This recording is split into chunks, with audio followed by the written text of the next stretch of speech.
കുഞ്ഞിലെ മുതൽക്ക് തന്നെ ആഗ്രഹങ്ങൾക്കും സ്വപ്നം കാണലിനും ഒട്ടും കുറവില്ലാത്ത ഒരാളായിരുന്നു ഞാൻ. പക്ഷേ ഈ ആഗ്രഹങ്ങളൊക്കെ നേടിയെടുക്കണമെങ്കിൽ നമ്മൾ അത്യാവശ്യം എഫേർട്ട് ഇടണം എന്നുള്ള കാര്യം എനിക്കറിയാം. പക്ഷെ ചില സമയത്ത് നമ്മളിടുന്ന എഫേർട്ടിന്റെ പാതി റിസൾട്ട് പോലും കിട്ടാണ്ട് വരുമ്പോഴാണ് നമുക്ക് ഏറ്റവും കൂടുതൽ സങ്കടം വരുന്നത്. അപ്പം ഞാൻ എൻ്റെ മനസ്സിനെ പറഞ്ഞു പഠിപ്പിക്കുന്ന ഒരു കാര്യമുണ്ട്.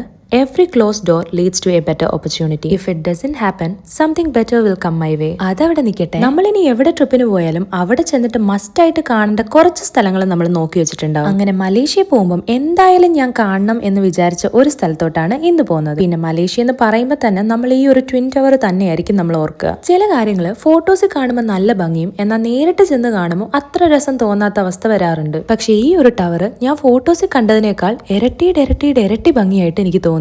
രാത്രിയാവുമ്പോ പിന്നെ പറയാൻ വേണ്ട, ലൈറ്റ്സ് ഒക്കെ ഇട്ട് നല്ല ഭംഗിയാണ്. ട്വിൻ ടവറിന്റെ അടുത്തായിട്ട് തന്നെയാണ് ഈ സലോമ ബ്രിഡ്ജും. മലേഷ്യയിലെ ട്രിപ്പിന് പോകുന്ന എല്ലാവരും ഈ രണ്ട് സ്ഥലങ്ങൾ മിസ്സാക്കാണ്ട് കാണും എന്നുള്ള കാര്യം എനിക്ക് ഉറപ്പാണ്. അങ്ങനെ മലേഷ്യയിലുള്ള ഒരു അടിപൊളി ഈവനിങ്ങും കഴിഞ്ഞു. അപ്പൊ അങ്ങനെയൊക്കെയാണ് കാര്യങ്ങൾ. ഇനി നമുക്ക് പിന്നെ കാണാം. ബൈ.